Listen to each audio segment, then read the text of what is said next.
Welcome to the Saucy Scribes podcast. I'm Alex, your resident book psycho. I'm Allie, your aspiring author. And Ashley is not feeling well, so we have a guest today, our resident book bestie, Joe, come Thanks to for save being the here. day. Yes. Anytime. She reads almost as many books as your book psycho. Almost. And welcome to our episode of the deep dive of Crescent City, House of Earth and Blood by Sarah J. Maas. We are finally entering the Maasverse, everyone. The Maasverse. Oh my God, we're so excited. Today, we're giving you a quick rundown of the cocktails we've lined up. So keep an eye on our Instagram at Saucy Scribes Pod, where the full recipes drop every Monday. This month, we're kicking off our Crescent City cocktail lineup. A world of neon lights, ancient magic, dangerous politics, and enough emotional devastation to require a stiff pour. These drinks are bold, electric, and a little unhinged, just like the city itself. Grab a glass, cue the synths, and let's dive into Crescent City cocktails. First up, we have Lunathian After Dark. Lunathian never really sleeps, and neither do Bryce and Danica. Lunathian After Dark is our espresso Negroni. Dark, bitter, and dangerously smooth. It's for late nights, bad decisions, and realizing you're emotionally attached to a fictional city that thrives in the shadows. Ooh. And next we have Umbra Mortis. Inspired by our MMC, Umbra Mortis is a black Manhattan built for fallen angels and lethal devotion. It's dark, restrained, and charged with quiet power. Smooth on the surface, devastating underneath, this is the kind of drink that carries a past, keeps its promises, and hits hardest when you least expect it. And next up, we have The Drop. Inspired by The Actual Drop, the plunge every character must make to claim their immortality. This lemon drop with a violet edge is bright, sharp, and absolutely unforgiving. One moment of sweetness, one leap into the unknown, and everything changes. It's easy to drink until it hits you. And for our mocktails, we have the Starborn Glow. Not every power needs alcohol to hit. Cranberry, pomegranate, and rose. Bright, floral, and quietly powerful, just like Bryce. It's a reminder that the Starborn light survives even in the darkest parts of Crescent City. And that wraps up our Crescent City cocktail lineup. Drinks inspired by neon streets, fallen angels, starborn power, and the kind of choices that change you forever. Whether you're sipping something dark and dangerous or glowing without the booze, these cocktails are our love letter to Lunathian. Now, refill your glass if you dare, and let's get into it. Cheers! Cheers! Our Patreon is officially live. If you love the show, consider becoming a first-year scribe for just $5 a month.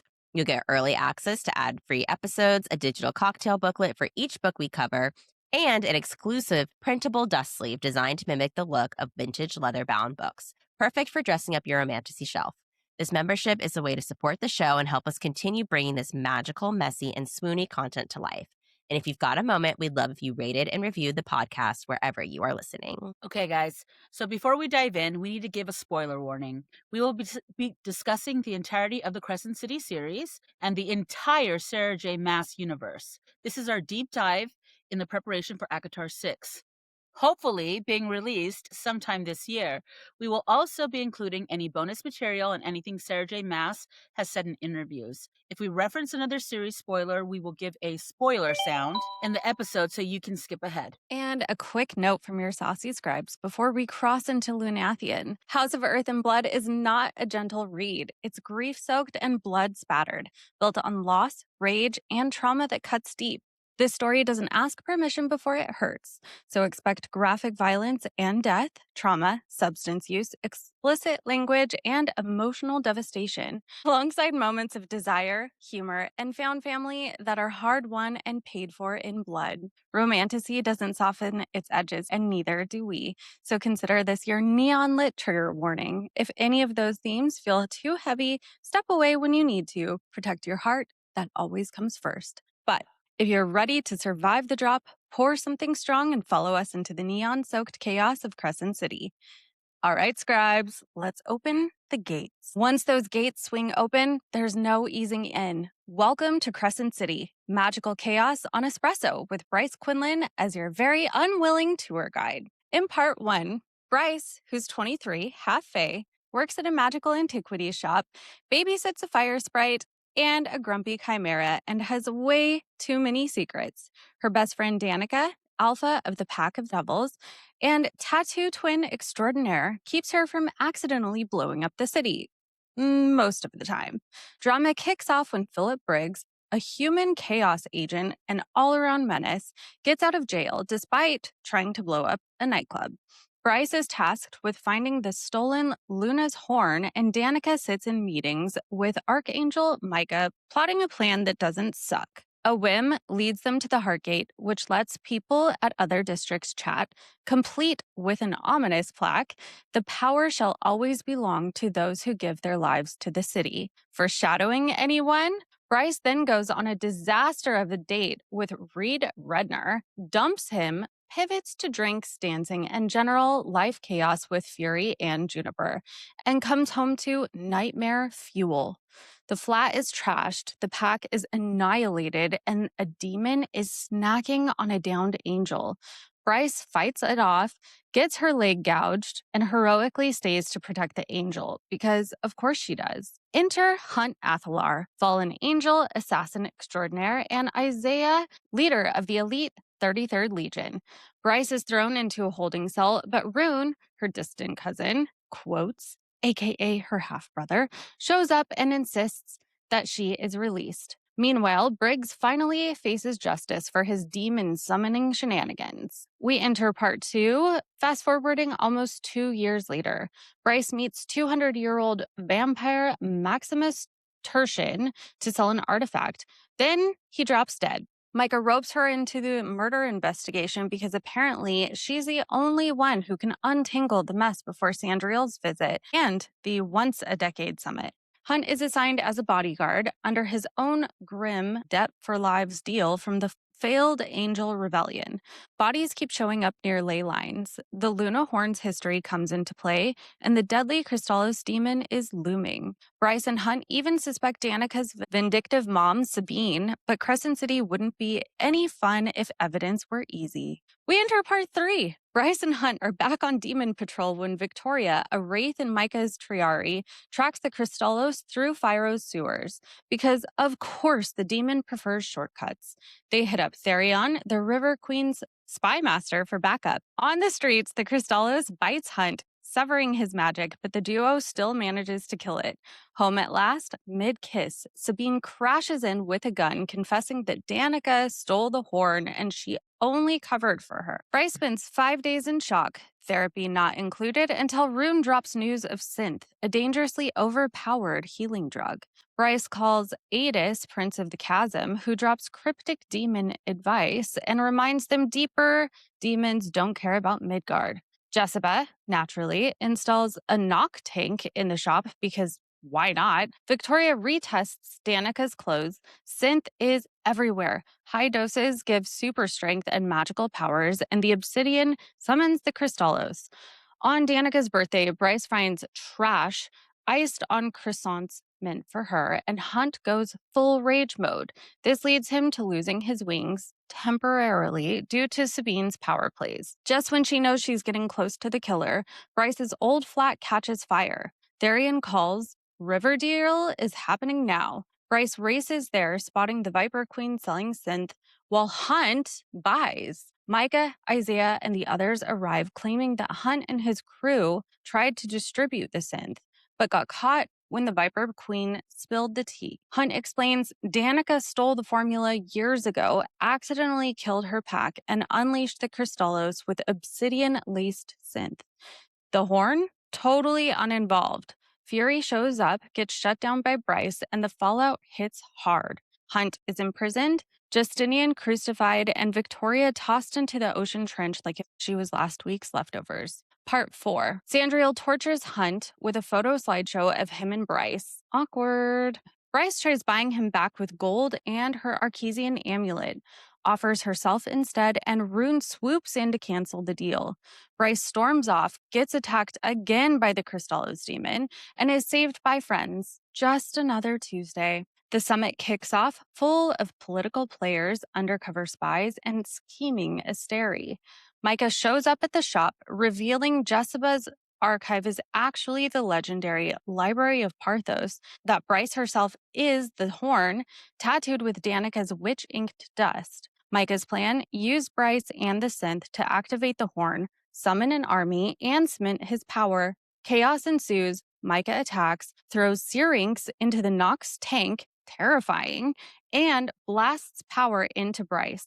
But she fights back using the library and Lahaba's help. She downs the antidote, assembles Jessica's Godslayer gun, and obliterates Micah. Yes, Bryce vacuuming up the villain like a boss. Expecting arrest, Bryce goes into the city and finds all 7 gates of the city are open to hell. Demons are pouring through. Armed and determined, she fights to protect the humans, while Hunt, Ethan, and others race to join her. At one of the gates, Bryce announces her starborn heritage and channels her light to close the portal. She then makes the drop with Danica as her anchor. Her first light spreads through the city, healing, repairing, and sending the demons fleeing. Bryce uses Danica's soul fragment to return to her life. Hunt revives her with chest compressions, and the Asteri forgive them, but warn them to use their powers discreetly and never, ever sound the horn.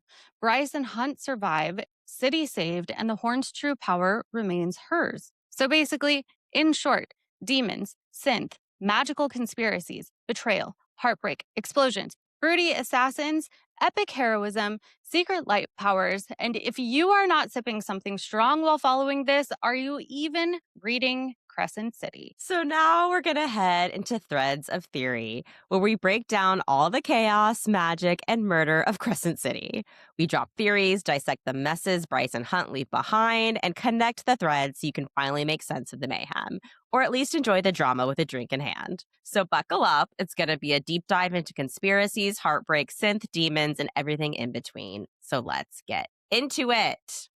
Woo! I know. Let's just start right off the bat, though, discussing that this is a different style of romantasy. Even for Sarah J. Maas, it is a modern romantasy setting. And how do we feel about that? Honestly, I love it. And I think I love it because it feels more relatable. I feel like a lot of the trends for romantasy is just so Game of Thrones. You know, Sure. like so far classic fantasy world. Yes. Medieval. Yeah, thank you. Yeah, medieval. Yeah. And so it almost feels like you can't really relate. You're not attached to it in that way. But this way feels like, especially for those of us who like escapism, right? Who will read for escapism, it's like, okay, this could happen to me. True. I do like that. Midgard has always reminded me of New York City. Feels very relatable. It's like a melting pot of people. Different boroughs. Exactly. And this was one of the first romantasy series I read. I got introduced into romantasy by reading all of Sarah J. Maas's works, which a lot of people do. But I read ACOTAR and Thrones of Glass first. So when I came to Crescent City, it was very refreshing to me to be like, oh, wait, they have cell phones? This is so different and cool. And it's not just like rereading again the same type of world that she had. Because, I mean, Tog and ACOTAR are not the same series, but they are both set in medieval standard romantasy universes. Yeah. Yeah. Initially, I was a little bit hesitant, and I know I was telling Alex this, but overall, I fell into it quite quickly. I mean, Sarah J. Maas is an excellent author and does incredible writing. Queen of romantasy. Yes. Yes. Mother. And so I really, really feel like she did a really good job of helping me into this book, and I loved it. I loved the order that I read it. I did Thrones of Glass, then ACOTAR, and then Crescent City. And I feel like it made a lot of sense, even though I've seen other people that read it in a different order. And I mean, ultimately, once you get to the end, of course, you're just like, what? Because of all the crossovers. But yes. That's the order she wrote it in, though, is the order you read it in. Well, that's perfect. You did Throne of Glass first, then ACOTAR, and then I read Throne of Glass last. You did? I read it last. So I did ACOTAR, Crescent City, and then Throne of Glass. And this is all because Alex was telling me to do it. And I was like, all right, girl. But to me, I don't feel like it really impacted how the story flowed for me, you know? But I wonder, like, could it have been different? I mean, I think at the end of the day, you just can't do Crescent City first. Otherwise, you're going to be confused as fuck. So, yeah, that's what I was just going to say. Yeah. Yeah, because otherwise you would be like, who is Nesta? Where is she? Yeah. Right? It's too new. Who is too new? Reese? Who is Reese? Azrael. Which Sarah J. Maas has said that you have to read these books in this order. She is not one of those authors where, like the Zodiac Academy books, there's a lot of prequels and spin-off series, and you can read them in any order, and they're very careful about not spoiling anything in any of their other series that have to do with other series. Sarah J. Maas is very much like, no. You have to read this in this order or nothing will make sense to you. And you have to read Crescent City before ACOTAR 6 comes out, or the rest of ACOTAR is not going to make sense to you. She's very much just like, you got to do what I'm doing or you're just not going to get it definitely makes sense for sure. Yeah. But let's talk about how Midgard is just like New York City. So right off the bat, we get introduced to all the different sects of the city. On a reread, it's amazing how plugged in all of her universes are just into this first chapter intro, okay? We get the wolves in Moonwood, which I'm convinced come from the Thrones of Glass universe. I think all the shifter fae in this world come from the Thrones of Glass universe. That makes sense. Yes. The fae for the Autumn Court obviously come from the ACOTAR universe. Where do we think the Viper Queen came from? Was she already in this world? Could she have possibly been from the Valg universe? Ooh, that's interesting. Yeah. She does seem to have very interesting powers that are different from the other shifters, the way that Bryce describes her. So I think either she maybe lived in this universe, or could she have come maybe from hell? There is some talk about how the vampires came originally from hell and were part demon at one point. She feels What do you really guys think? old to me. She feels ancient to me. She does shift into a serpent. So she could also just be a very powerful shifter, or maybe she's from a universe we haven't met yet. Her universes are not all done. Yeah. Well, the first thought that kind of came to me was, I wonder if she's from Amren's world somehow. But then I guess that wouldn't make any sense, because if the Viper Queen saw the lettering on Bryce's back, she would be able to read it, hypothetically. True. Because that's that same world. But I don't think she ever saw Bryce without her shirt on. So fair. Yeah. The other realms we have are the Underking and the Bone Quarter, which the Bone Quarter really fascinates me in this world because I don't think it naturally is supposed to be there. I think it's something the Asteri kind of installed so that they could harvest the first light. Do we think that the Underking is maybe related to the Suriel or the Bone Carver? Like, I feel like they all kind of come from these deathly worlds. I think it's more likely he's related to the Suriel. Oh, we love... Right? Surreal. Like they both are kind of like these skeletal, I imagine them in like dark clothes, like Grim Reaper-y people. Except for I love the Suriel. Except for I love the Suriel, yes. And we find out later when we meet the Underking that he's like truly evil and horrible. Yeah. But, you know, obviously everyone in every species doesn't have the same personality. Right. True. And some of them, it's like they don't even choose a side, right? They're just kind of like, I'm here for myself. Whatever's happening is happening. Yeah, but also to your point about the bone carver, because he loves those little pieces of bone and he definitely feeds off of them in some way or another. And technically, because of the mists, the Asteri shouldn't be able to contact or be in the bone quarter. So it had to have been set up with somebody else in mind to like manage it. And so it's like, hey, you get all these bones, we get the first light. Deal? Yeah. That's definitely what the deal is. And I hope we learn more about how that's set up. I think we will after now that part of the series is kind of over and there's still some lingering questions of how they really changed Midgard to suit their needs. And that's just like a bud to look forward to. Definitely. Yes. More crossover. The last sect they talk about in the beginning of the book is the River Queen. I think she's always belonged to this world. I don't think she comes from somewhere else because when Bryce talks about her, she talks about how even the Asteri don't really fuck with her. I think she's ancient. We have to remember not everyone in this world is from somewhere else. And there was magic in this world or the Asteri wouldn't come here. Right. No, I completely agree. I do think that the river people, or even just like the generalized water house, has been there. Right. Yeah. No, I agree with you on that.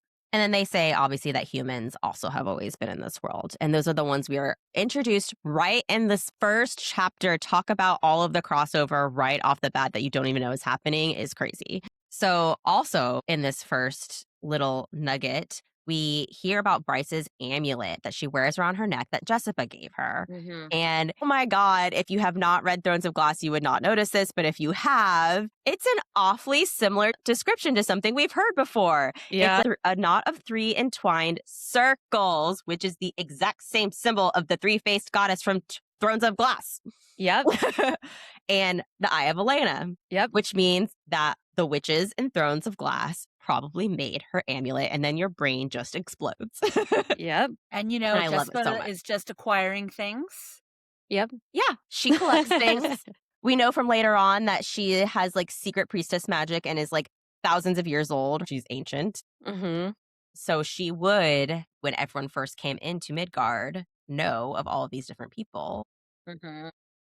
I just love every crossover detail in this series. We're going to point out as many as humanly possible. Yeah, because that one even points to how were the priestesses tied in with the witches. Yep. Are we going to get like a Manon crossover with the priestesses? You just spoke my favorite character name. I'm so happy. Oh my God. I From really your hope lips to that God's happens. ear. Exactly. Right now, for those listening, I'm wearing a 13 shirt, and it says, "From now until the darkness claims us." If you have not read Thrones of Glass, you should not be listening to this. So, sorry, not sorry. We gave the spoiler warning. Yes. Stop listening and go read Thrones of Glass. Go read ACOTAR. This series is going to completely ruin anything for you ever. Yes. Do not pass go. Turn around, straight to jail, finish Honestly, your books. Listen, and I'm going to tell you straight out, it looks daunting, okay? Anything worth reading looks daunting. Mhm. But It's you true. just have to stick with it, because I remember when she told me to read Thrones of Glass, she's like, there's a lot of books in this one. Like, be careful. Like you're going to get wrapped up. And I dedicated the time, read it, and I was like blown away. It was wonderful. So please Obsessed. do Oh, yourself it's the a favor. best romantasy or it's the best fantasy series of all time. There is obviously a lot of debate going on in the book community, not even the romantasy community, that a lot of romantasy authors are treated unfairly because they are women. 100%. And Thrones of Glass is one of the prime examples of it has the exact same amount of romance in it as Game of Thrones, but it's not considered high fantasy, which is incorrect. Yeah. Listen, someone might come for me for this, but I think her writing is up there as like a modern Tolkien. Oh, I agree. I think she's one of the best. The way she interconnects all her world, I can't imagine how much time she spends plotting. Yes, and having just like her living room must just be red string everywhere. Like I don't understand. It's funny that you mentioned Tolkien, because I was actually thinking like, oh my God, it's giving Lotar with the whole amount of romance, but has a lot of fantasy. Mm-hmm. Lord of the Rings, the romance you have is the elfin Mhm. queen girl. Yes, And it's like, I feel like that's about the same amount of romance. for sure. But it's Yeah. considered high fantasy as opposed to romantasy. If it was written Yeah. by a woman, they would be like, oh, this is romantasy. Mhm. Mm-hmm. Which is unfair. I think romantasy, unfortunately, has become a very sexist term. Agreed. 100%. Yes. 100%. They can't even let us have Belittle. books. No. Yeah, just to belittle the genre because, oh, women love this silly thing. And it's like, it's not silly. It's very serious, actually. How dare you? Also, Sarah J. Maas kicks Tolkien's butt every day because I don't have to read 3 pages about a tree. Like, I'm sorry. He's a great writer. I love Lord of the Rings, but like I don't need 3 pages about trees. Are you sure? No hate. No hate. No hate. Don't hate on us for this. But he could have used an editor. Like, I'm sorry. Oh my gosh. Sorry, not sorry. Oh, That's funny. But let's move on. We get so many introductions in this part 1. We also meet Fury, who is one of the most interesting characters, I think, in this entire universe, even though she's on the page for like 5 minutes every time. yeah. Okay. She's Bryce's Amryn. She is. Yeah. And there is a lot of comparisons between the two. A lot of fans think they could be related in some way. Unfortunately, I think that's a little bit due to racism because they're both described as Asian people. Doesn't mean they're related. Interesting.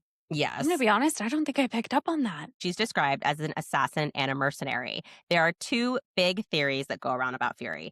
One is that she is the same mercenary in Akatar Book 1 that Feyre meets in her village. They have the exact same description. Exact. And they are both described as mercenaries. And she just kind of flits into the story, helps Feyre, and then disappears. Okay. And Fury does disappear often. She does. And I do think that is possible. I think both of these theories, honestly, could be true. There's so many things. Okay.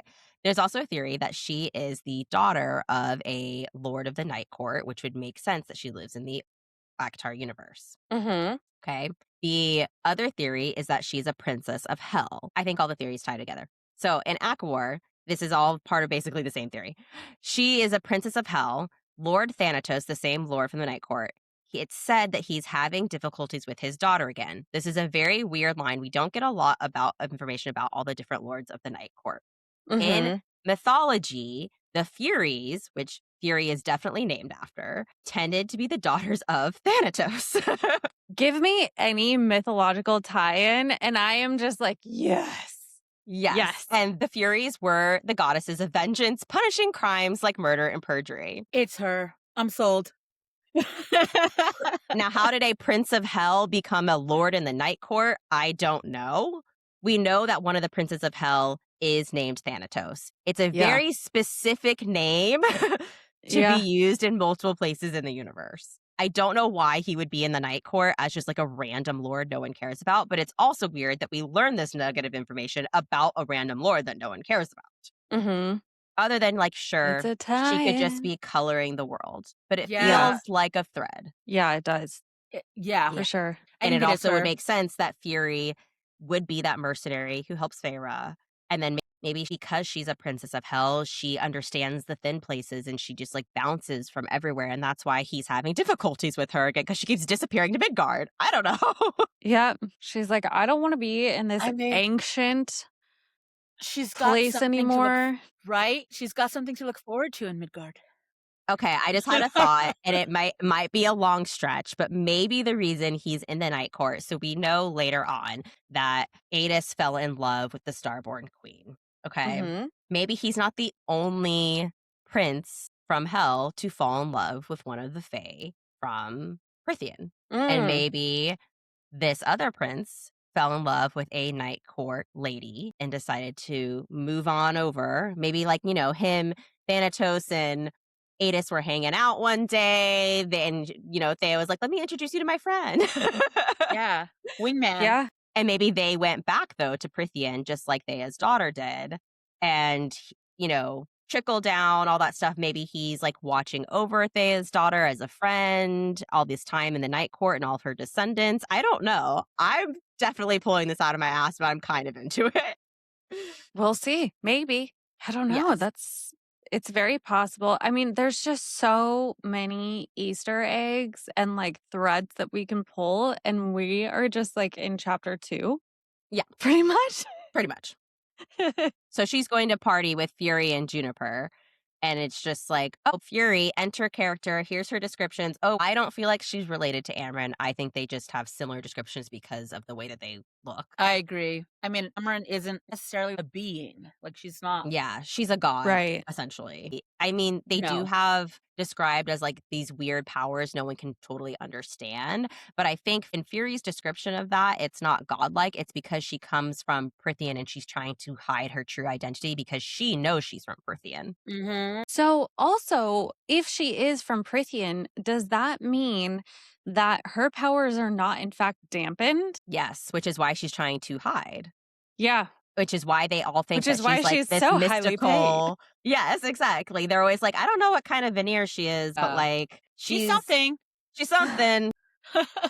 Yeah, she is very enigmatic as well. Which just like Amryn, but I think obviously we know the reason for Amryn's enigma is because she comes from this world of the gods. Right. I think it sounds similar without being the same. Right. Yeah. That totally makes sense. Yeah. Right. No, I agree. All right, let's just keep going with our intros because obviously we meet Danica. Yep. Huge part of the story for someone who's not really in the story. There's so much talk in the fandom that Hunt and Bryce's love story is essentially like lesser than Rhys and Feyre and all the other ones we get. I think the reason for that is because this story isn't really about Bryce and Hunt. It's about Bryce and Danica. Yep. This is Maas's love letter to female friendships. Yeah, Mhm. completely agree. Yeah, and how that love is just as powerful as romantic love. And Mhm. I love it. I love I it, love it too. honestly. It hooked me. It's so good. It's messy. As we go through this, we'll see that like their love is not perfect. Their friendship's not perfect, No. but it is just as pure and important as romantic love. And honestly, in some cases, it's a little bit more important. Yeah. Yeah. If I'm being honest, because, like, I Yeah. have a bestie and that's my ride or die. Like, ride Yeah. or die. But, the things that she does for Danica Mhm. are just, like, next Yeah, level she gives up a beyond. part of her It's a soul. Like, soulmate. Yes, it's a yeah. Beyond. soulmate. It's kinship. And the They way exchange souls, essentially. Yeah, and when Danica dies in the first part of this book, which so sorry for the people who did not read the back of the book before starting Crescent City, because I'm sure you were like, what the fuck? But it does say in the back of the book that someone very important dies. Dead.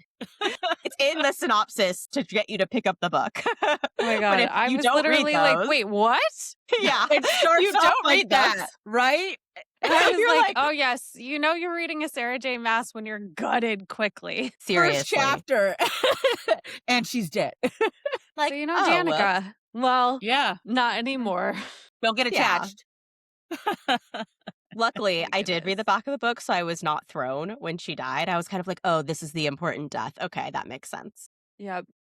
It also, like, obviously reading it, it was like, wait, who is the FMC supposed to be? Because these characters both feel really important. So that means one is about to be kicked out of Mhm. the Mhm. equation. But when Danica dies, Bryce really mourns her in a way that I feel like is more severe than if you lose your partner. Yeah. She's absolutely destroyed beyond all reason. And I think it's beautiful. As much as it's like obviously a thorn, we don't want Danica to die. It's so sad. It's Mhm. also like a beautiful portrayal of their friendship and how deep their friendship went. Well, I also feel like she's part of her identity. Mhm. Heavily. Yeah, like she moved away for college and met this person who, you know, they became soul sisters, and she is a big part of who she is as a person. They Mhm. lived together. Danica brought her into her friend group, her Mhm. Her pack. pack. Thank Her you. pack. I'm like, Yeah. what's the word for Literally. wolves? Literally Yeah. pack. She brought her into her The pack, lupine. and she brought in this half human into her wolf pack Mhm. and became an integral part of it. They accepted her like if she was kin, and then all of a Mhm. sudden it's all gone, all of it, Mhm. All gone. and her Yeah, it's not family's far just away. Danica. Yeah. No, and we all know that she's already had a bit of an identity crisis anyway because of who her father is and who she's related to. Mhm. So I feel like Danica really gave her that grounding of identity, and then now she's Absolutely. gone. So it's like, who the hell am I? And she has to rediscover that and exist outside of that. Yeah, and like you said, the entire pack also abandoned her, Oof. and like Yes. everybody else that Oof. she knew. So she's like, I'm fully alone, and she can't It's get a so hold of sad. Fury. Literally, the only person who will talk to her is Juniper, and she's busy as hell. That girl has a She's schedule. busy. Oh, She has yeah. a schedule. She's type A for sure. She's dancing, okay? She's busy. Yes, I do love this is once again a specialty where all these female characters, they kick ass and are so dope, but they also have this artistic side of them, and I always Mhm. love it. Mm. And I love that Agreed. Juniper is our little ballerina in this world of danger and drugs and chaos. She is the little bright little shining light. Like, Yes. And like obviously we know Bryce dances too, not to the level of Juniper, but I love that all of her FMCs have this like dual personality of being smart and kicking butt. But then, it's like Bryce loves dance, Aylin is into fashion, and Feyre's into obviously painting. Feyre and the painting will Stop be it. the greatest memes of all time. But I love that they all have the softer side. Nesta was a dancer too. She is a Mhm. dancer too. And I actually don't think dancing, though, is supposed to be Nesta's thing. I think reading is her softness. Yeah. True. Mhm. She loves her romanticy. She loves her romanticities. Yeah, Yes. I forgot Her about in the that. house. I was just gonna say the house that keeps giving. Yes. I love We it need so one much. of those. Right? Seriously. Hello. Ugh. So the introductions just keep on coming, and we meet Rune, Bryce's half brother, who plays that he's her distant cousin, or whoever believes that is an idiot. He is described as having powers similar to his mother's, shadows, and perhaps telepathy, aka he has night court powers. Love it so much. Like, we get it that quickly, you guys. That quickly, right up front. And the way Bryce describes it, it's interesting because his telepathy is actually a secret. It's not something he tells anyone. So it's really interesting that that is picked up on. Yep. Yeah. Because she doesn't find out too much later. Obsessed. I'm obsessed. Yes. Also, I love that the introduction that we get of him is her getting her out of jail cell. I mean, duh. What are brothers for? I was just gonna say, what are semi-estranged brothers for? Royal brothers. Royal, yes. Royal estranged brother. AKA cousin. Yes. Yep. And then, we keep meeting more new people. We end part 1 meeting Hunt and Isaiah very briefly. We don't get to know much about them. And we get the Sabine introduction as well. She flies in. She wants to kill Bryce. She's horrible. We'll talk about her more obviously later. Right. Parent of the year, really. Yes. But we start part 2 with vampire dude dying. Micah comes into the scene making Hunt and Bryce team up, which is the beginning of a great forced proximity trope. We love it. Yep. Because of course Tertian and Danica's killing is very similar. Why wouldn't it be? And we do get a tiny hint here at the very forefront of the book that Bryce is starborn. Hunt says that she smells like the gleam of the first stars at nightfall. Excuse me, sir. What is that smell? I would like to know what that smell is. But okay. I'm like, is it like Aurora Borealis at night when it's kind of snowing? Like, it's like crisp. It's clean. It's something. It smells like stars. So in my mind, when I read these books, we obviously get so many scents like this that you're like, and what does that smell like? I'm always like, well, they're fae and they have heightened senses, so they probably have things that they can smell that humans cannot. You know what I mean? But I feel like location would matter for this particular smell. Yes. The gleam of the first stars at nightfall. But the wording is so just like obvious of like, oh, she's a fucking starborn princess. Okay. So the introductions just keep on coming. We meet the Autumn King, and he is the worst. Talk about another just star parent.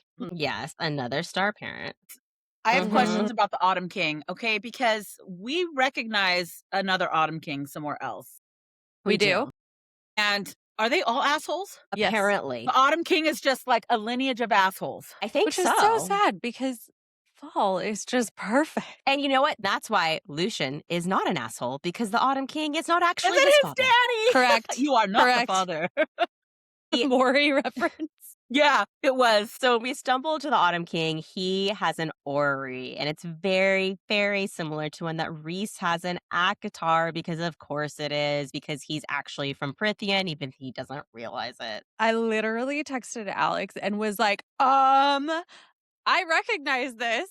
And she was like, yes, you do. Yes. You do. And I think before book 2, probably some people were like, maybe he's a descendant of Rhys or something, and it really is the same orrery.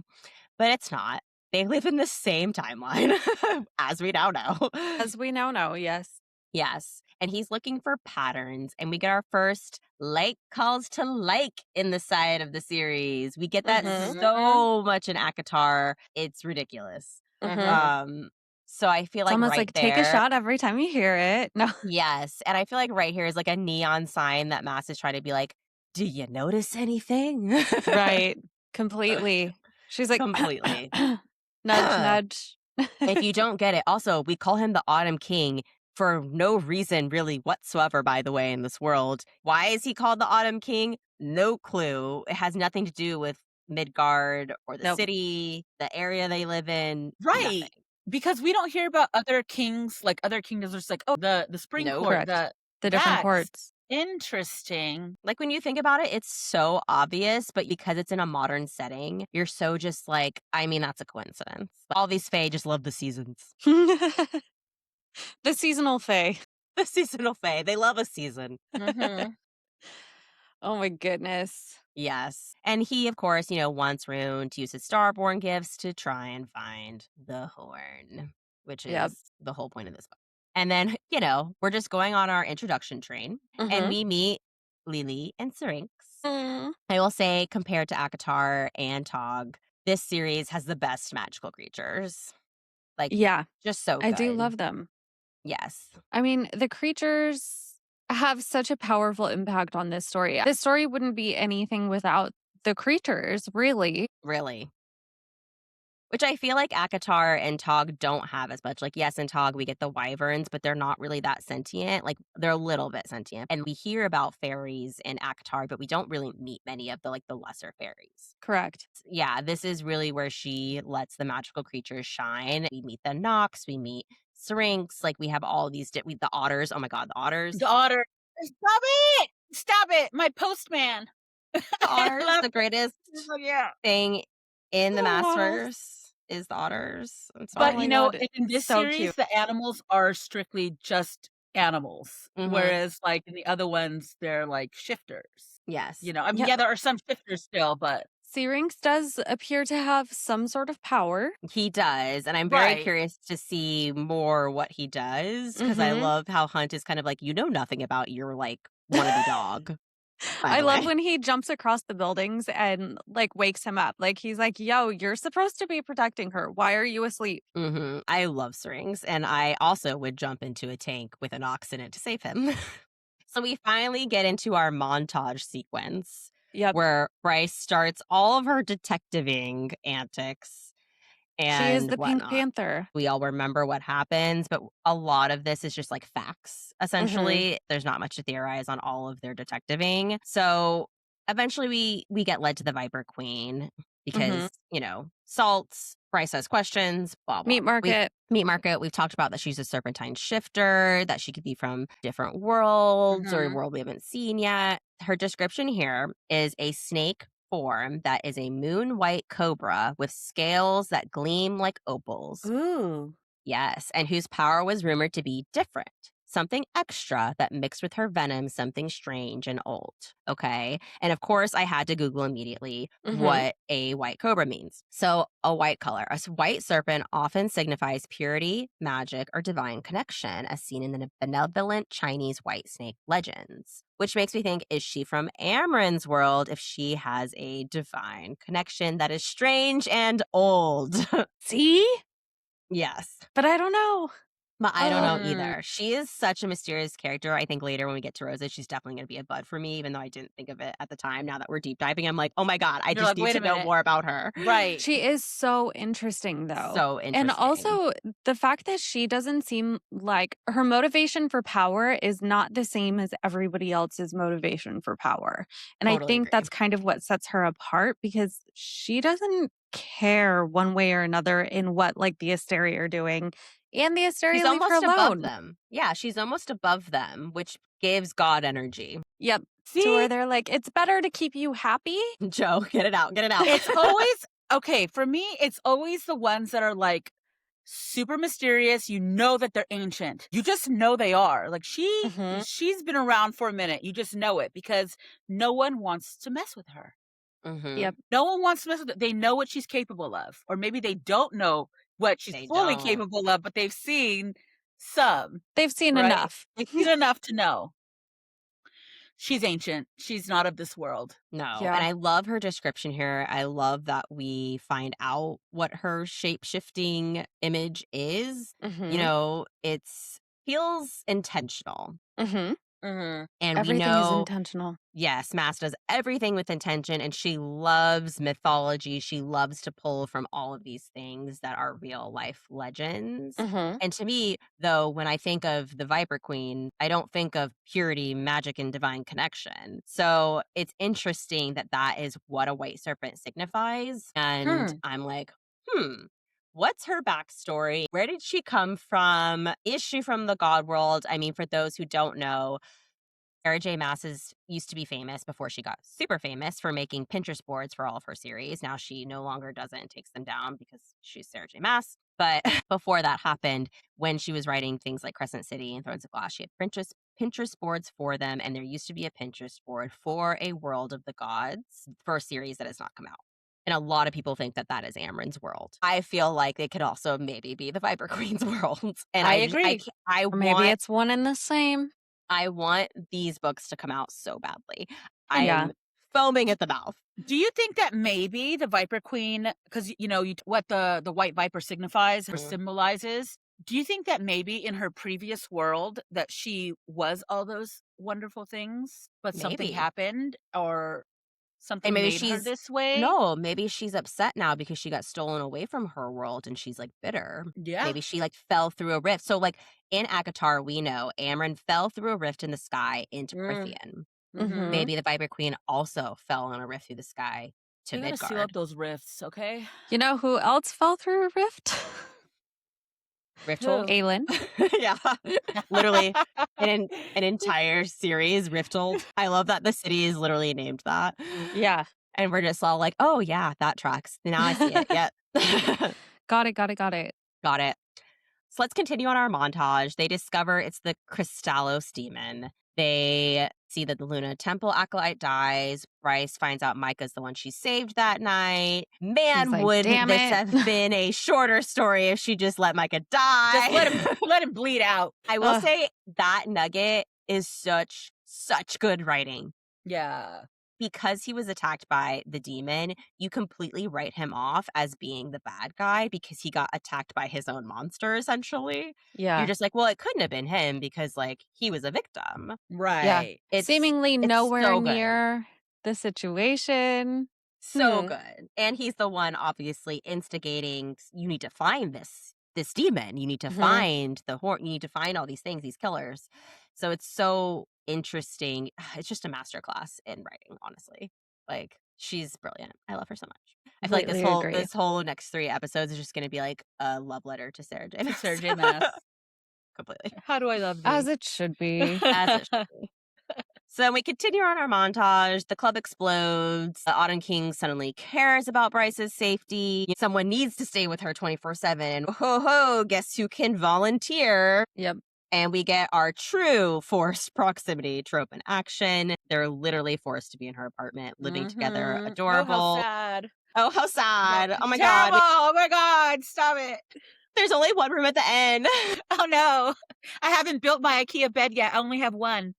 I feel like that would have been a step too far. We would have all been like, okay, sure. But I do love that she puts a spin on this like touch her and die trope with the forced proximity and all that of like Bryce being so adamantly against it all. You know, we see these tropes, especially with the Fae, that they're very like touch her and die. She's my mate. How dare you? And like blah blah. And so through the whole series, she calls them alpha holes. And it's just like, Oh my God, I you're love such a it so Fae. much. Yeah, it's so funny that it's like Sarah J. Maas calling out her own tropes that she's using. Her It's own so tropes. good. It's so good. She's keeping it fresh. But it is also that, like what you said, how we live in a modern world. I So was like gonna we say. relate to these characters, more. And honestly, in a modern world, if that actually happened, you'd be like, what is wrong with this guy? Like, why are you so toxic? Like, yeah. Like, why are you like this? Red flag. Yep. Like, I For have my own sure. friends in my own life. Back up. Totally. Mhm. I have a chimera. It's gonna protect me. He's gonna bite you.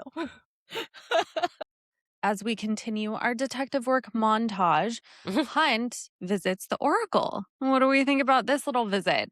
Super interesting. Yeah, she gives a bunch of veiled advice about the horn being used to open up worlds. Interesting.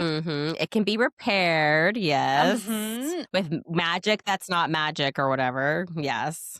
So then the Oracle says, do yourself a favor, Orion Athalar. Keep well away from Bryce Quinlan. Oof.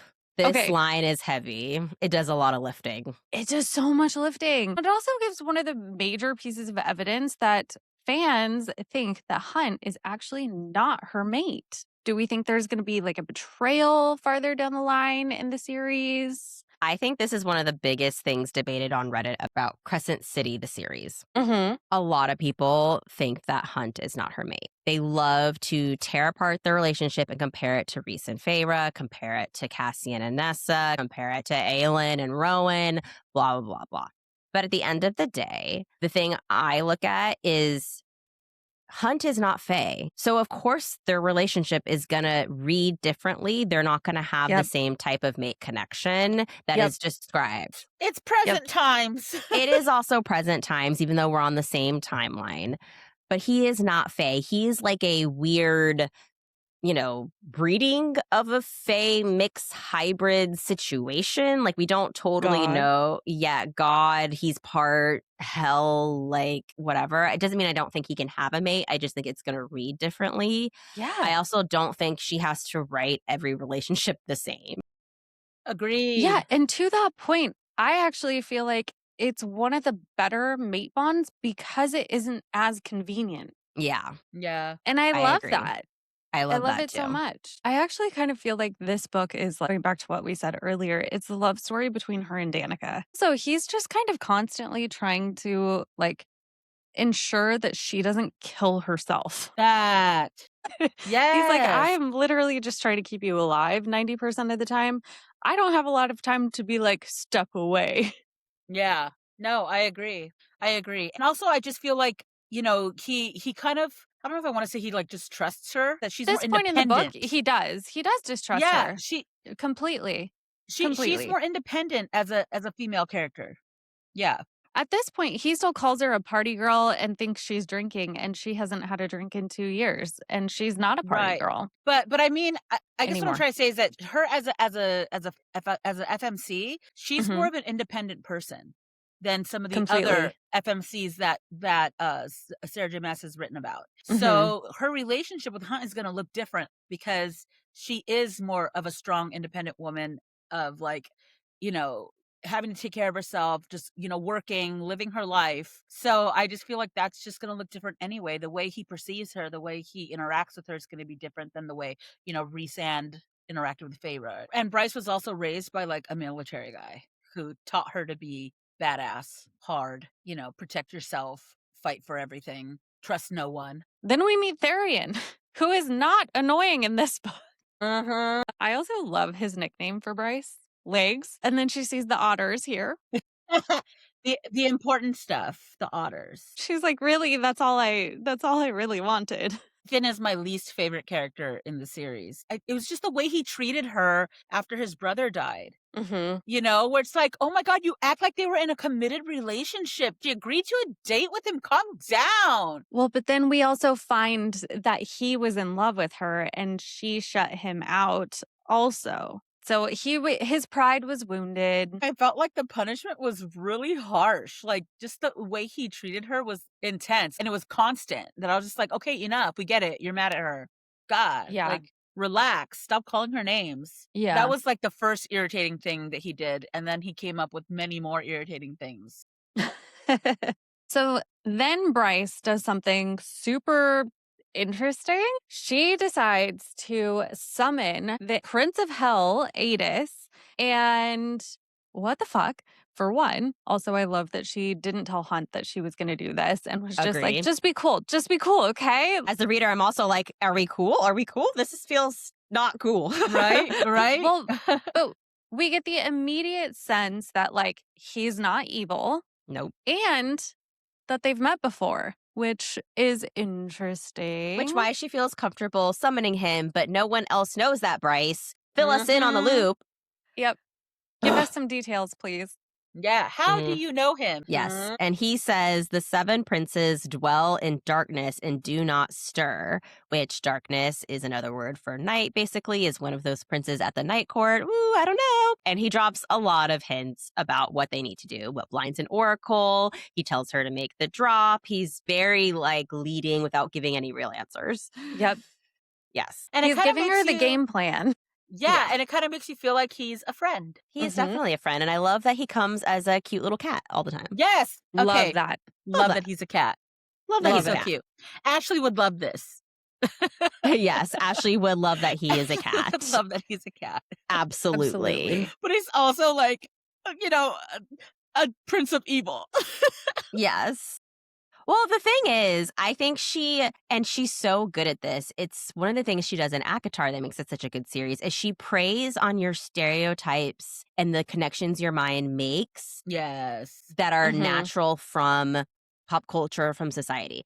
In ACOTAR, she does it with book 1. She lures you into this false sense of you knowing what the story of Beauty and the Beast is, so you know what all the tropes are, while all along she's leading you up to be like, oh no, Tamlin's the bad guy. She preys on crazy. your stereotyping of characters that you don't see all of his red flags, so when you go back and Yup. reread book 1, you're like, holy shit, there's red flags everywhere. I was Completely.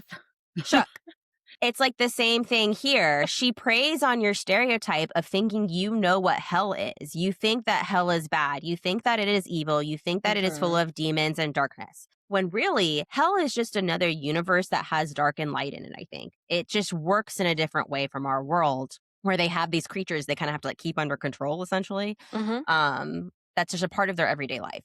Hell is not actually an evil place, but she preys on your thinking that because she uses the word hell, that you're going to assume that it's an evil place. And it's brilliant. It's so brilliant. Yep. I love agree. it. Yeah. So after she gets the game plan, we get to more montage. We love a montage. This whole So book many is montage. montages. Yeah. This whole book is montage. And Hunt meets Bryce's parents via FaceTime. Love Of course it. he does. Very modern. Very meet the parents. I love Hey, this Mom, scene. It's so Dad. cute. And they're pressuring her to fix her leg. Hunt is like, I keep telling her to fix her leg. They bond over this. And they're just like, oh my God, he has her best interests. Why aren't you dating him? All of those things. We want grandbabies. We want grandbabies. Yes. They do want grandbabies. Yeah. They finally all convince her to go heal her freaking leg, finally. And during this, she's in obviously a lot of pain. Hunt kisses her for the very first time. Well, kind of for the first time. They have a moment on the rooftop that Sabine interrupts, but this is like their first like real kiss. Yep. And she says a star bloomed inside her, this kiss. A long slumbering light began to fill her chest, her veins. I think this is the mate bond magic that people love to look over. I agree. I don't think this is her starborn light. I think this is the way her starborn light reacts to her mate. Yep. Yes. It blooms. She comes into blooms. herself. Because we It don't know opens. about starborn magic. I think it Right. seems to act really differently from the other Prithian magics that we know.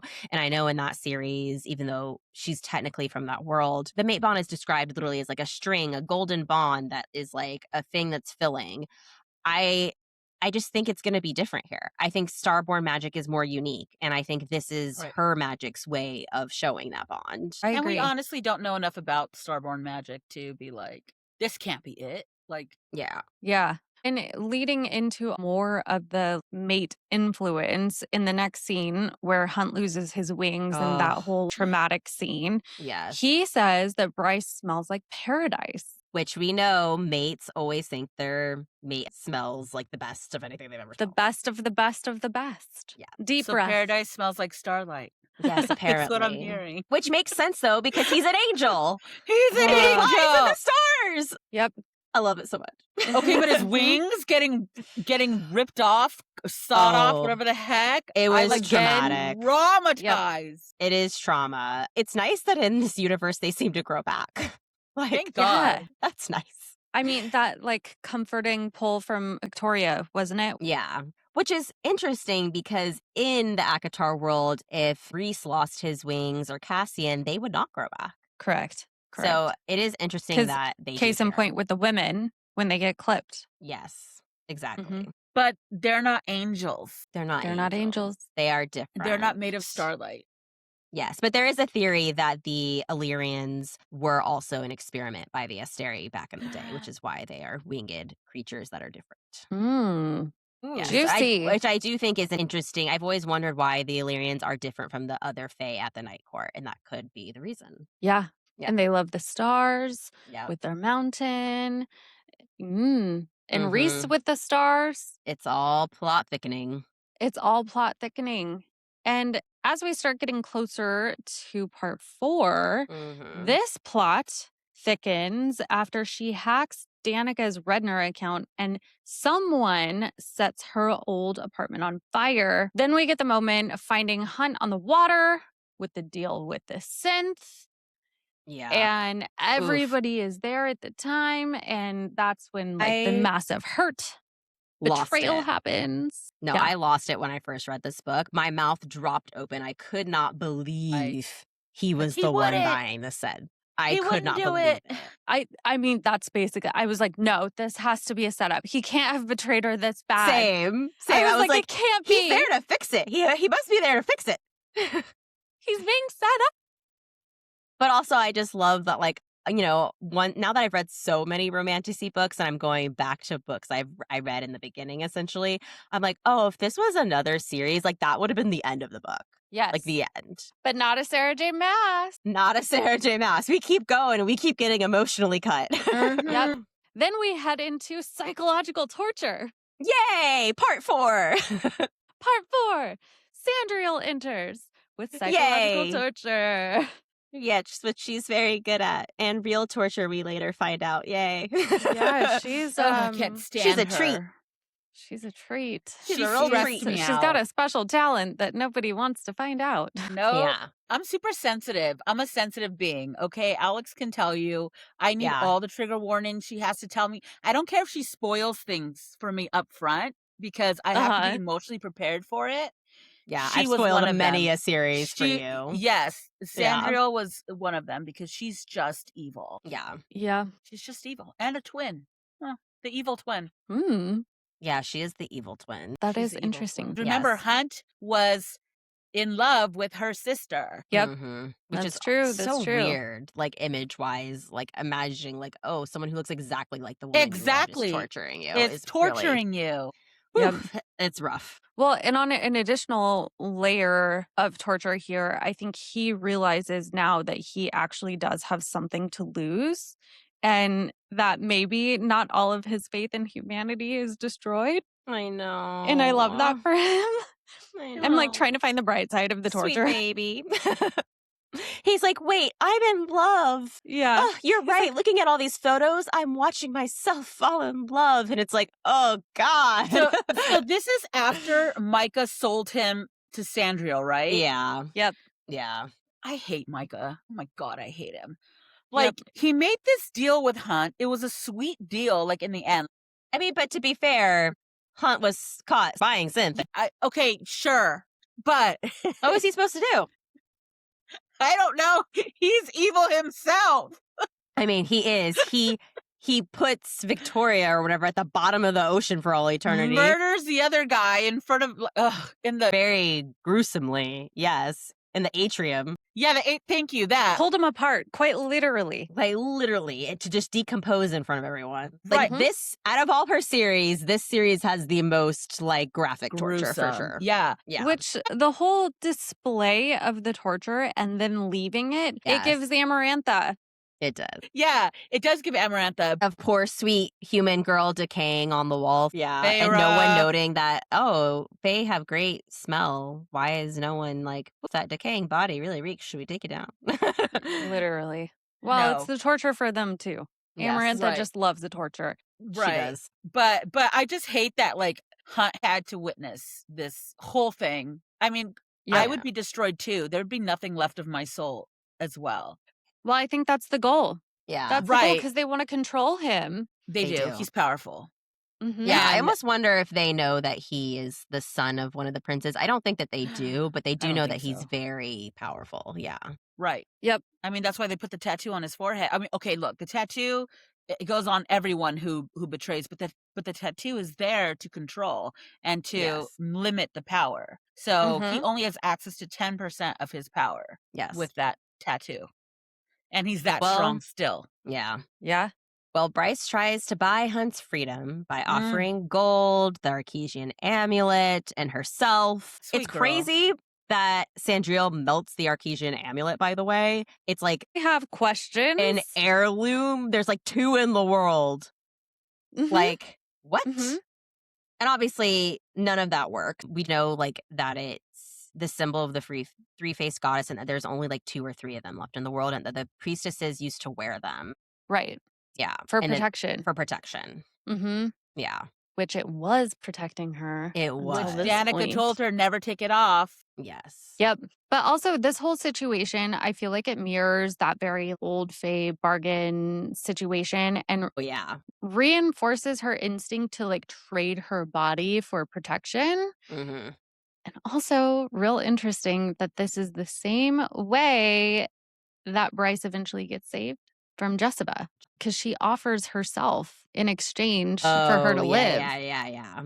And it's the same thing. So I'm like, mm-hmm, She does very not seem to interesting. care very much for her own body or soul when it comes No. to Well, people that no. she loves. Because remember, she traded her ticket to what's it called Yes. for Danica Yes, when she she also went to on the boat. her bone quarter place or whatever. Yes, she traded it Yes. because she didn't trust that Danica would get it on her own.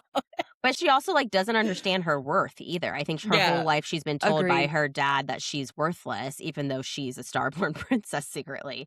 And it's kind of like, I don't know. It's interesting because I feel like he's not a super important person in her life. And obviously her real parents taught her that Love she is her. worth something and that she's Yeah. loved. But it's always that one person in your life who you wishes saw you in that way, which is her true father, that Oh, yeah, she like she's- puts all the stock in. Yeah, you're always gonna want that approval. deep Yeah. down. Yeah.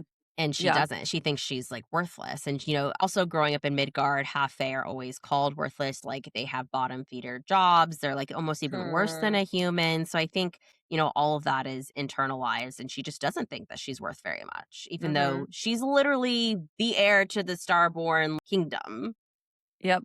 Yeah. She is on her journey to come into her power. She is. But of course, the second she takes off the amulet, she storms off and she's attacked by the demon. Mhm. And she's saved by Declan and Finn and Rune. And here's the thing. And so why was Danica telling her to never take the amulet off? Because Danica knew that she was the horn. Mm-hmm. She knew, So- because she's the one who put it there. Yeah. Yes. So if she took it off, then everyone would realize that she was actually the horn because she would be hunted down by these demons. Yes. Mm-hmm. Would have been nice to know, Danica. Thanks. Yeah, thanks. Just some more details would be amazing. We're finally to the summit. This is a long book, okay? We've got political posturing, hidden agendas. The Asteri are watching everything, giving the Fae a sense of control when they actually have none. And then, lo and behold, Micah just pops up out of nowhere and arrives at Bryce's work and drops the bombs, and the bombs just keep coming. Yep. It is a barrage of bombs. It is barrage. He tells her that Bryce is the horn, which Bryce has basically already figured out. It's a tattoo on her back.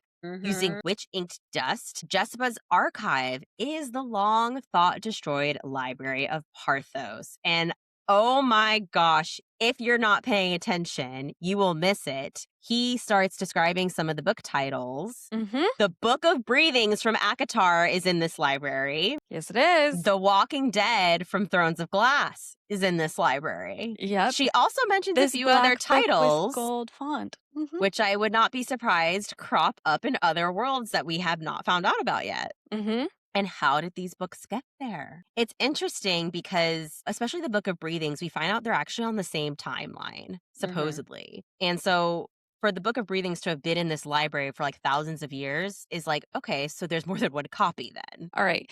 I'm going to do a callback for Brimstone. Okay. Spoiler warning. When we find out, even though it's the same timeline, time works different here. So I'm going to say that's what we're working on. Even they're on the same timeline, when they're falling through the gates and things, time might warp. Exactly. Time is warping. Oh no. I mean, it could be that, but I hope not because it just gets way too complicated. I mean, listen, the whole different timeline thing is so complicated as it is, and it's really difficult to navigate. So it's like passenger princess hat. This is just what's happening. Yeah. But I don't think Maas Verse is like that. I think there is a legitimate answer. Like, We'll find out. we will find out. We will find out. I'm very confident in that. That one, I'm not even like maybe when. Yeah. No. Yeah. I'm confident that we No. will. Like, I don't feel like after we read Brimstone, it was like, oh my God, there's so many plot holes and like there's no way to solve them all. Like, I Mhm. think Sarah J. Maas does everything with such Intentional. insane intention. Yeah.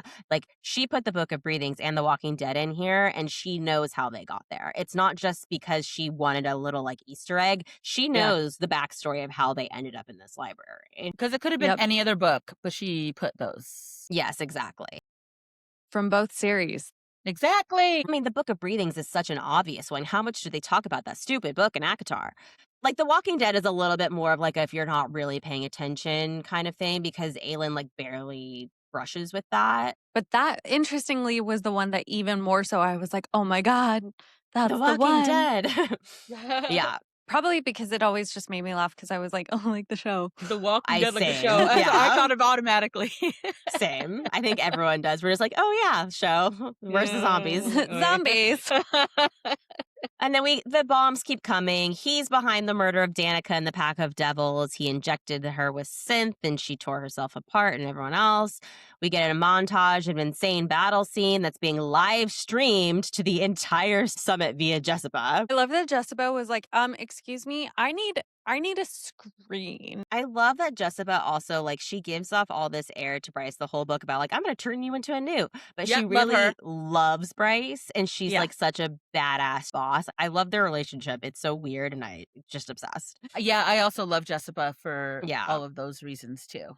And she's like, girl. My assistant's being attacked. Live stream this shit. Yeah. Like, I trust Bryce. If she's saying live stream this, live stream it. And so obviously Micah attacks Bryce. Syrinx gets thrown into the Nox tank. Micah forces power into the horn. And then Lahava helps Bryce by buying her time by giving the ultimate sacrifice. And we find out during this part that Bryce freed her right before all of this happened. She's no longer a slave. Oh my God, it's just so gut-wrenching. I love Lily. I'm like sad there was no way to just bring her back, like that it wasn't like real. No, truly. Yeah. But also, like, she's so much like her queen. She is. But I she's just such a good character, and I love that she's like obsessed with fangs and bangs. Like, she's just so perfect.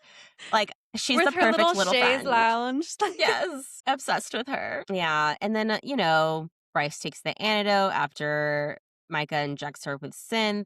She finds the Godslayer rifle. She assembles it because she's a badass who has a dad who was in the army, and she knows absolutely everything. Daddy Potter. Yes. And she blasts him to smithereens, and then the most epic sentence of all time, she just vacuums him up like he didn't exist at all. Hey, Dyson. No. Exactly. Right? It's like an ad. It's definitely an ad. Like, Dyson, if you're listening, make an ad that is a woman who looks like Bryce, and all of the women in the world will buy Dyson vacuums. Like, truly. I love that. I love it. But Lahava. I know. I was so sad. But she bought her those few seconds to be able to assemble the gun. And you know what? The book doesn't end there. This is another point where you're like, if this was any other series, the book would be over. Nope. Truly. Not yet. Not yet. She goes outside and demons everywhere. It's overrun. And overrun. Instead of being like, you know what? Not my problem. She's like, people need me. She's like, this is definitely my problem. It's all my problem. Yeah. Me, this little half human who like can't really do anything. Great. Yep. Yeah. Do we think that the Asteri knew and approved of Micah's plan to open all the gates? No, I don't think so. Their worst nightmare is hell getting back into this world. Yes. Yeah, that's so true. Yeah. I wonder what gave Micah the impression that that was the move. I think he's just insane. He's just a crazy person. He's just a crazy person. Also, in what universe did he think that he'd be able to control all these demons? Like, he wanted, like, this army, supposedly, to become powerful. And your own Crystallos demon attacked you. Right. Thank you. Literally couldn't even control the one that you summoned. Right? And you thought that this was the plan. But, go ahead. Control it all. Control the narratives. Like, what an idiot. It's the whole book. God, what an idiot. Honestly, it's her love for everyone else that has kept it going because, like we've mentioned before, her self-worth is, she doesn't think she's worth anything. It's in the gutter. Yeah. Yeah, she can do much of anything, but she goes out there and it's like, well, I guess I have to fix this too. And fix it she does. And fix it she does. She closes one of the gates and then this is like one of the most beautiful scenes in the book. She makes the drop through the gate with Danica. As her anchor. Yeah. It's so good. Good. Light it up, Bryce. I know, light it up. And she reveals to the world that she is Starborn Fae. But this is the only part about this part of the book that I get rubbed the wrong way with her and Danica. Okay, we find out that Danica knew this whole time that she is a Starborn princess and like the true Starborn princess way more than Rune. And it's her biggest secret. Like she knows she'll get killed or whatever nonsense she's told herself of why it's like this huge secret. And I find it really irritating that Danica knew Bryce's deepest, darkest, like death-worthy secret. And then during all of this series, we just find out betrayal after betrayal of Danica keeping all of this information from her. Danica doesn't tell her about her mate. She doesn't tell her about this plan. And I'm just like, are you best friends? Was this one way? Right. Like you could How know. is she keeping all of it straight? Yeah, I don't understand it either because she knew something that could literally destroy Bryce if it got out. Destroy her life. And it was the ultimate act of trust to share that with her. Right. Yeah. Ultimate. She could have told her something. I don't like that Danica didn't show her the same courtesy in their friendship. That's the only part I don't love. I think it's obviously a great storytelling tool to have all these reveals that come later and secrets. Yeah. But in terms of like, the book is supposed to be about how beautiful their friendship is, and it feels very one-sided once you kind of learn this out. Yeah. Yeah. Definitely. Well, and then it doesn't even stop with just this book. No, that's the thing is like the betrayal keeps going. Yeah. To where Like, she even is like, did I even know her? It's so sad. No, you didn't know your bestie. No, Not really. It doesn't mean I don't think she loved Bryce. Obviously, she did. She gives up her soul for Bryce. Yeah. So it's just, I don't know. I'm like, but that's the thing. It's like, it's a female friendship that is complicated. You know, it is. Aren't they all? No. Aren't they all? Yes. Yeah. And her first light floods the city. Puts my man Hunt back together. It does. It does. And literally everything else. Talk about how powerful she is. It restores the entire city. Yeah. Because, our man's, he jumped out with his wings and everything to protect her. I know. Yep. He did like the Thor jump. Just. Yeah, he went with his wings out just to protect his lady. Yeah. Yep. But here's, I feel like, my last, ACOTAR crossover theory speculation. Mm-hmm. We learn kind of about how souls work in this world in this book. And something I think could be a connection is in ACOTAR, they have an event called Starfall, and they don't really know what it is. But it looks like stars that are falling across the night sky, but they're not really. They're like green splooge. I think it's all the people making the drop in Midgard. Yes, making the drop. Like when their souls finally move on from the Bone Quarter, they're fleeing back to Prithian where they're always meant to be. Okay, on the one hand, I love that. On the second hand, I think about this scene where Feyre gets just absolutely splotched with it. And I'm like, oh my God, that's a soul? I think it is. And I don't think it like hurt that soul in any way, but I'm wondering. So you calling it a splooge? I know. Well, it's like what it is. Splooge. It's soul splooge. Oh my God. But I'm wondering, does that mean Danica's soul moved on and it's in Starfall right now? Or does that mean she doesn't show up in Starfall? What if Danica's soul was the one that hit Feyre? Oh my God, so funny. Wait, that's hilarious. Light it up. No. Literally light it up. But also, another fact reinforcing this theory is when Aelin falls through worlds, she looks like a star from Starfall that is red. Yeah. So I do think that I like the this theory. the Starfall I think you're onto something. could be, because these souls aren't supposed to be harvested in this way in Midgard. They've like messed with the magic. And I feel like it's them returning home to Prithian, and I love that. It's all the Starborn returning home where they're supposed to be. I think it's sweet. That. I think that's very sweet. I like that. Yeah. But we're coming to the end of the book here. Woo, finally, after like 10,000 pages. The Asteri forgive them. They issue warnings. Don't fuck up again or we will kill you. Yeah. Yep. Essentially. Yeah. And the warning to never sound the horn pretty much guarantees that it will definitely be sounded again. Yeah. Obviously. There was going to be no peace. Nope. Yeah, no. But it'll definitely be on Bryce's terms now. Yes. And she has all this power. She's supposed to be like a level 1, and she ended up being a level 10 thanks to Danica. So she surpassed Daddy. She surpasses Who is Daddy. very upset about it. Oh, he Very. sure was. He sure was. Very upset. I loved it. And then, because Sarah J. Maas has to just keep us theorizing and guessing, she drops an epilogue where we see Jessica meeting Adis, and they discuss how they both knew Thea and that they both know who Hunt's father is, and that Jessica knew that male best. And then your brain just like explodes. Yep. It's like, fantastic. How did you know him best? Exactly.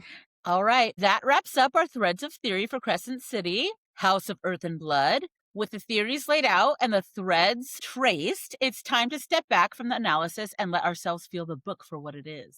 Which means it's time for the Roses segment, where we discuss the moments that hit hardest, lingered longest, and reminded us why this story hurt so good. I just have to say, now that we're in the Maasverse, I have to make the joke of now we are literally entering the segment that it's a court of thorns and roses. Yes.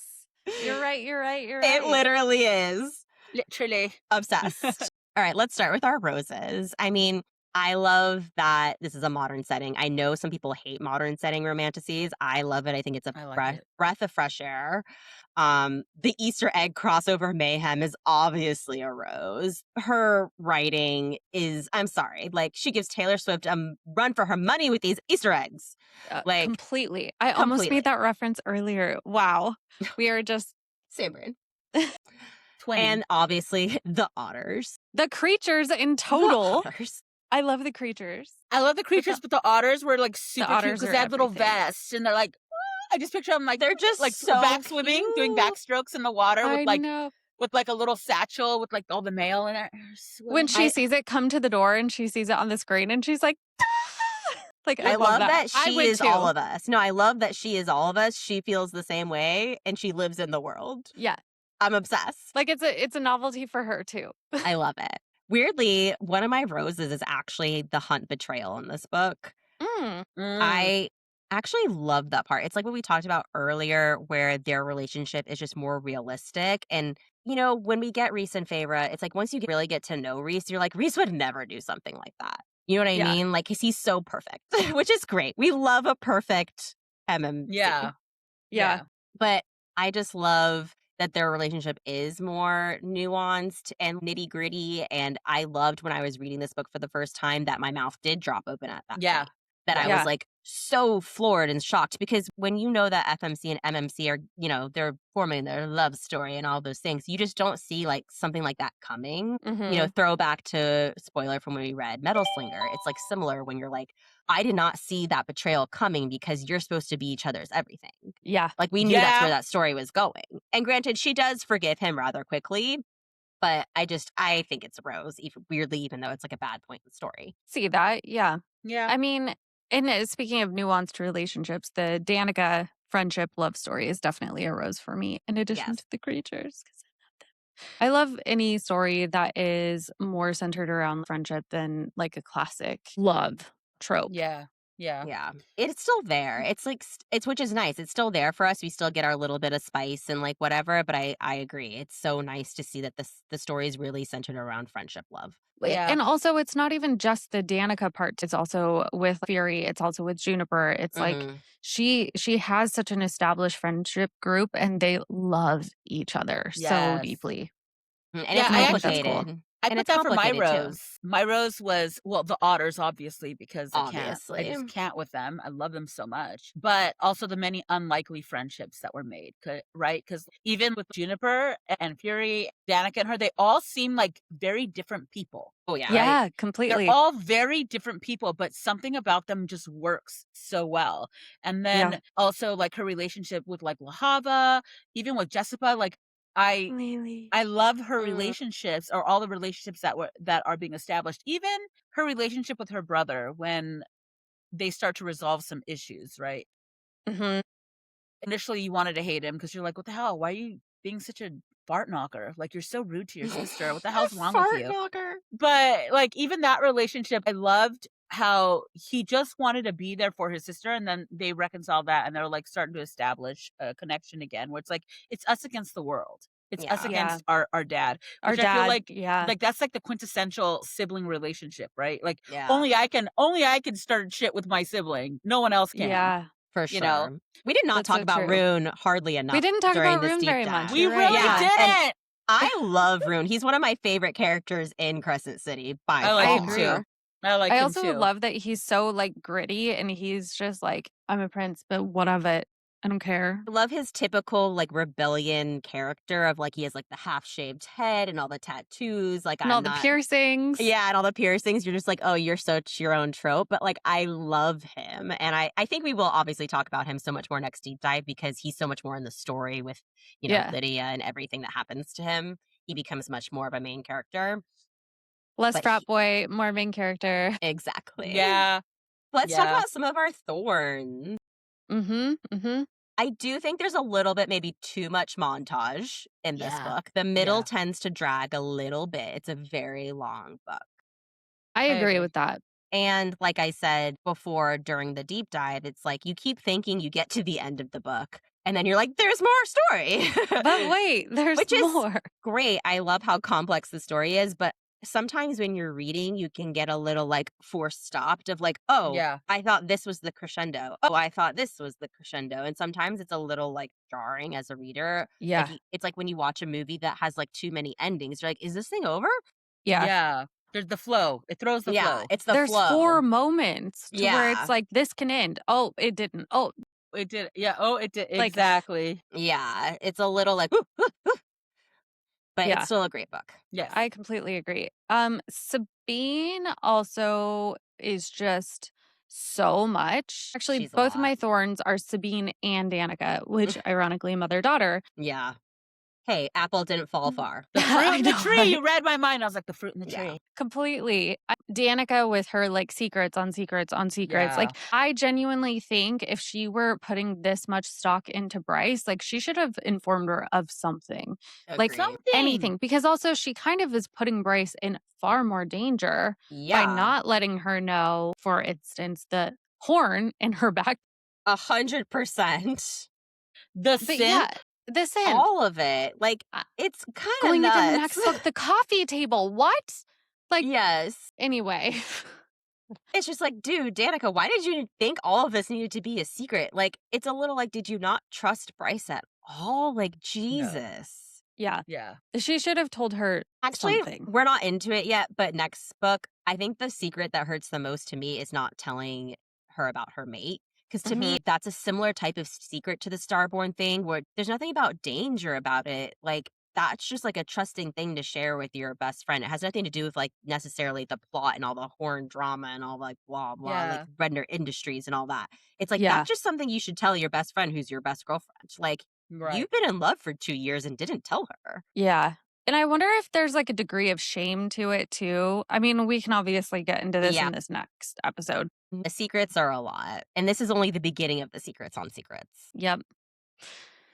What about do we have any trims? As much as I say that the middle drags a little bit, all of those details really add up to shape the Yeah. whole story and are super important. So I don't know that I actually would trim anything, which is crazy because I do feel like it drags a bit. But it's Mhm. kind of like when you go back to think of like, oh, could she have trimmed this little detail out? It's like, wait, no, she couldn't because weirdly it came into really importance later on. Yeah. There's just so many of those little moments that it makes the story feel a little long. But they're But I all And feel it like does have important. a tie-in later. Like It it has a does. purpose. It has a purpose. I felt she had to do it because it's a whole new world and she had to really build it. Like, Yeah. It's not even just this world. It crosses over into all the other Yes. worlds. There's so many details. yeah. Yep. No Yeah, so I trims. wouldn't trim anything. No trims. What I put down for a trim isn't really like a trim. It's just something that bothered me in terms of the writing. I just wish Bryce would have let people in a little sooner. It just feels a little bit annoying at a certain point to where I'm just like, Like, my come God, can on. you please Yeah. just, Trust someone. you're not doing this alone. There's clearly people who are trying to help you. And I don't know. But I feel like that's a call out I have often with FMCs. Yeah. But also maybe her trust issues come from, first of all, her best friend's been lying to her about just about everything, but like also who her father is and, Yeah. being Yeah. secretive. So maybe that's why it's taken her so long to trust people and open up to people because she was kind of just raised around this distrust. Sure. Yeah. Just like also how her mom had to keep the secret that she was starborn Yeah. from the dad, from her birth father, the king. Yeah. So she's just kind of guarded. Yeah, she is. That's true. Oh. Mid-guarded. No. Mid-guarded. We love a good What about pun. our buds, you guys? I mean, I think we all have the same bud of like the crossovers and just like crossovers. needing more and more Yeah. and more and more. And I just want to know every little juicy detail. I think the whole world is going to like implode. It's so more. exciting. It's like when you see characters from a different show on the show that you're watching and you're like, oh my God, they know each other. Right. Mhm. You're like, special guest. Yeah. Yeah. I'd say another one of my buds would be like Hunt's full power. Like wanting to see, I cannot wait for when he comes into full power, because at the end of this book, the Witch Queen, Mhm. she takes off the His crown. tattoo. Yeah. He he takes off his does. crown tattoo. Which is really And exciting. it is exciting, but now he is him. Full power. He's full Yep. power Hunt. And what can he Full do? Prince of Hell. Full power Yeah. Hunt. So I'm like, okay, let's go. Yeah, Let's go Hunt. that is definitely a very exciting thing to see in the future. I mean, obviously a bud for me is Fury. I think Yeah, she's yeah. like the most mysterious character in this whole series. Mhm. And I can't wait to just like pick apart books 2 and 3 to see if there's even more little nuggets to find out like where she really came from. I just picture Yeah. her like coming in on like a Black Ops helicopter and just like descending from the sky, like, oh, Quite literally. we need you, Literally. Fury. And she's like parachuting down. I mean, she does summon a helicopter very quickly She Yes. does. in the future. She does. Love I her. mean, also we talked about it in our threads of theory, the Viper Queen. Now that we've discussed it, I'm like, I need to know Yeah, more. Now I I need need to to know know who more. she is. Very true. Very true. Yes, I need to know more. Any other Yeah. buds? I don't think so. I think we covered it. Yeah, pretty I think well. so too. So that closes the book on Crescent City, House of Earth and Blood, a story of grief, rebellion, and light hard won through love and choice. Thank you all for surviving Lunathian with us, for trusting us with a story that hurts and heals in equal measure. And we're not leaving Crescent City behind. In March, we'll return with Crescent City, House of Sky and Breath, where the stakes rise, the secrets deepen, and nothing stays contained for very long. So until then, take care of yourselves and keep reading boldly. We'll see you next time, Scribes. Saucy Scribes, out! Love you guys.